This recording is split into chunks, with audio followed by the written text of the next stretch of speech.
kind of talked about these a little bit, but the Bunkerking Control 2 hopper.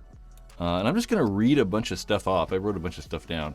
So they're going to be $225. You can pre-order them right now. Like I said, you can find one of those links in the description over to BFP Gear to buy yourself a Control 2.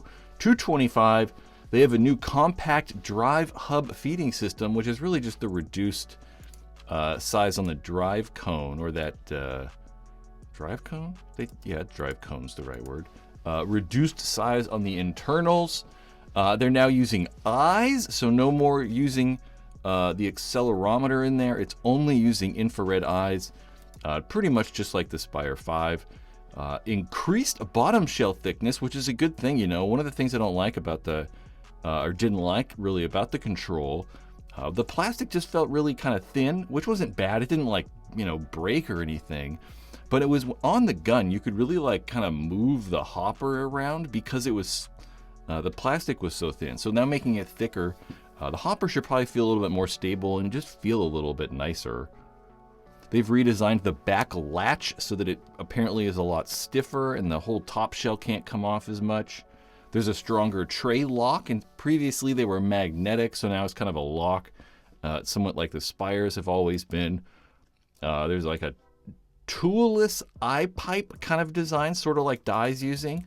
We'll show some pictures of that in a minute. And then it also has a quieter drive. So apparently it's going to be a little bit quieter when it spins, which is kind of cool. It takes the same exact top shell. So you can get the expander shells like these are coming with the 20 round. They make that 40 round high cap and 60 and whatever.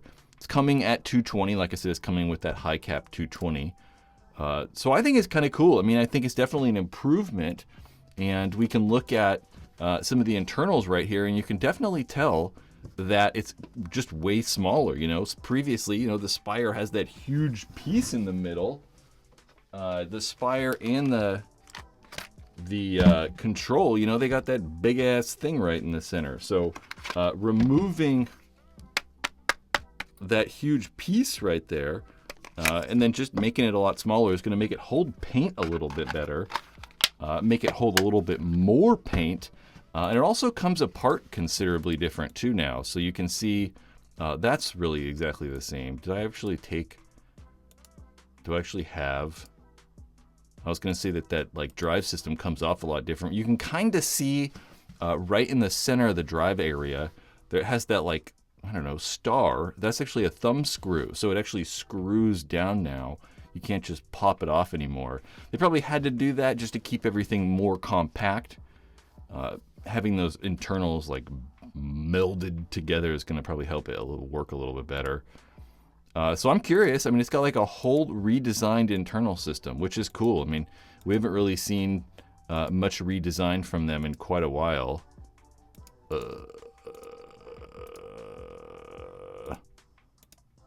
Man, I'm all over the place. I'm looking for a specific picture.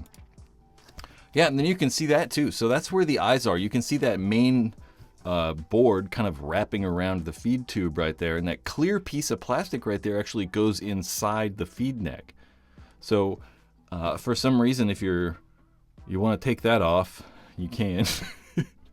It kind of just provides a little protection for those eyes on there. So it's not as, maybe doesn't get jammed and gummed up with paint.